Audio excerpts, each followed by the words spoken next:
Première partie, quelques rappels. Commençons par quelques rappels sur ce qu'est une suite. Une suite UN est une application d'une partie A de n vers grand R. À tout entier petit n de la partie A de n, la suite UN fait correspondre le réel U indice n. Il est d'usage de noter entre parenthèses UN la suite et non simplement U.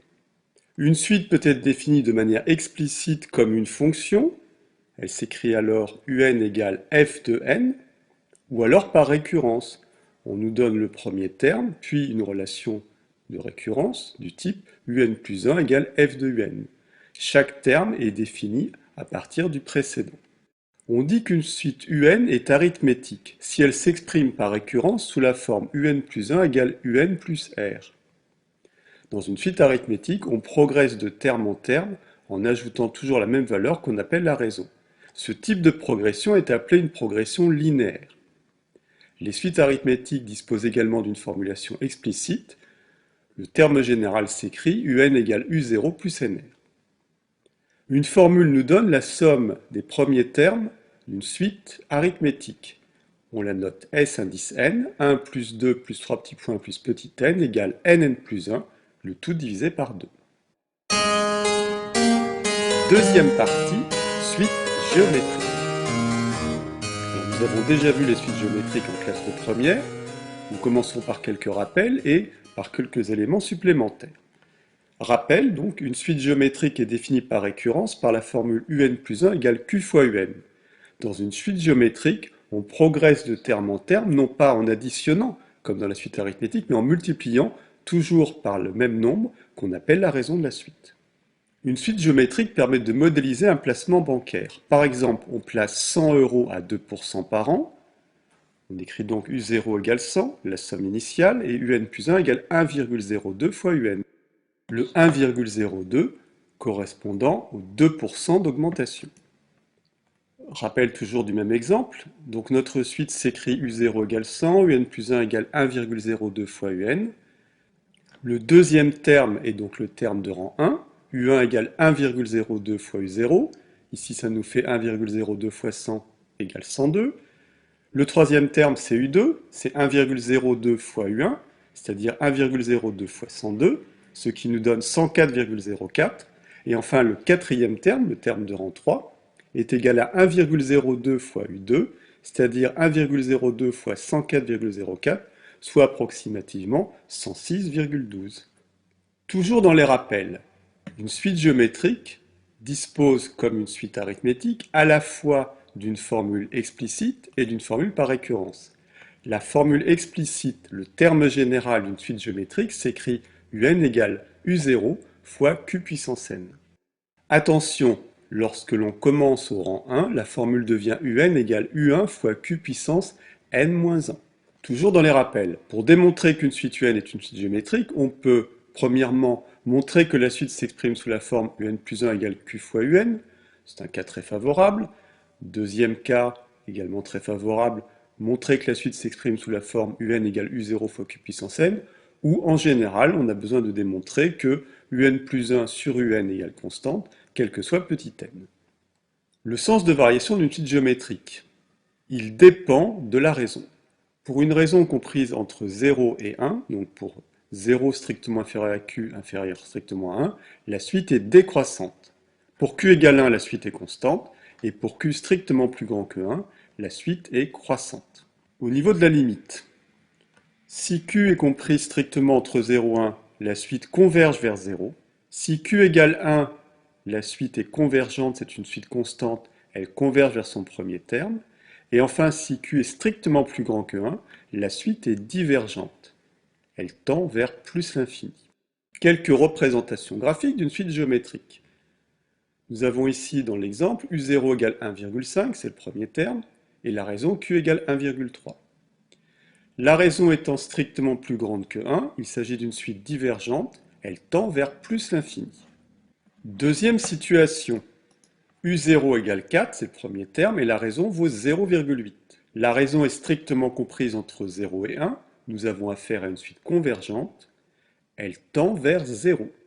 Troisième situation, Q égale 1, U0 égale 2, c'est une suite constante, Elle tend vers son premier terme, ici 2. Remarque, pensez-y dans certains exercices, toute suite constante et convergente. Proposition. On note S indice n la somme 1 plus q au carré plus etc. plus q puissance n, avec q1 réel tel que q différent de 1. Alors, cette somme vaut 1 moins q puissance n plus 1 sur 1 moins q. Je vous rappelle que le puissance n plus 1 correspond au nombre de termes qu'il y a dans la somme.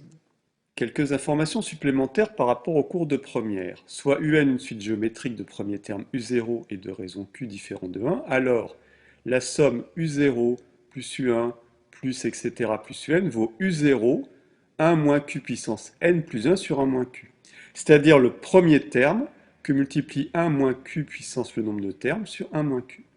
D'une manière générale, la somme des termes d'une suite géométrique de raison q différent de 1 s'écrit comme étant le produit du premier terme par le quotient de 1 moins q puissance le nombre de termes sur 1 moins la raison. Troisième partie, suite arithmético-géométrique. C'est un nouveau thème qui apparaît en terminale. Comme son nom l'indique, une suite arithmético-géométrique est la somme d'une suite géométrique et d'une suite arithmétique. Définition. Une suite UN est dite arithmético-géométrique, en abrégé SAG, s'il existe deux réels petit a et petit b, tels que pour tout entier n pour lequel la suite est définie, on a un plus 1 égale AUN plus b. Le terme plus b correspondant à la suite arithmétique et AUN correspondant à la suite géométrique. D'où le terme suite arithmético-géométrique. Méthode. Pour étudier une suite arithmético-géométrique UN, on nous donne généralement une suite annexe, Vn. On démontre que Vn est géométrique. On en déduit une expression explicite de Vn, puis une expression explicite de Vn. Voici donc un exemple au travers d'un exercice. Considérons la suite UN définie par U0 égale 4 et UN plus 1 égale 2UN moins 1. On a bien une suite arithmético-géométrique.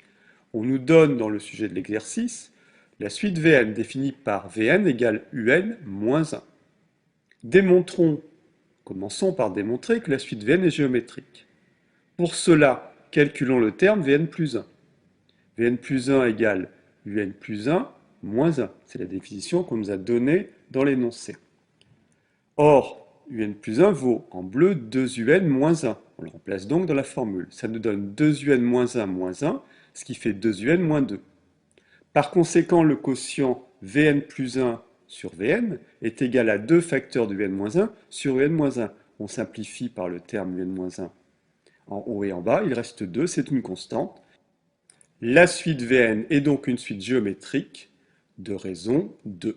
Et de premier terme, V0 égale U0 moins 1, U0 vaut 4, donc ça fait 4 moins 1, ça fait 3.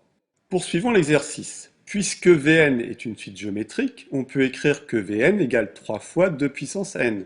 En effet, puisque c'est une suite géométrique, on connaît la formule explicite, le premier terme fois la raison à la puissance n, donc 3 fois 2 puissance n.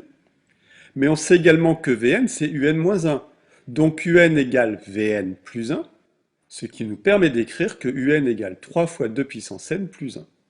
Cette suite est divergente, car si n tend vers plus l'infini, 2 puissance n tend vers plus l'infini, fois 3 évidemment ça ne change rien, plus 1 ça ne change rien, la suite tend vers plus l'infini, elle est donc divergente. On aurait également pu avoir à démontrer que Un était une suite croissante. C'était assez facile, il suffisait de calculer la différence Un plus 1 moins Un, on obtenait 3 fois 2 puissance n plus 1, moins entre parenthèses 3 fois 2 puissance n plus 1, les 1 s'en vont, il reste 3 fois 2 puissance n plus 1 moins 3 fois 2 puissance n. On peut mettre 3 en facteur, ça fait 3 fois 2 puissance n facteur de 2 moins 1, soit 3 fois 2 puissance n. Ce terme est toujours positif quel que soit petit n. Par conséquent, la suite Un est une suite croissante.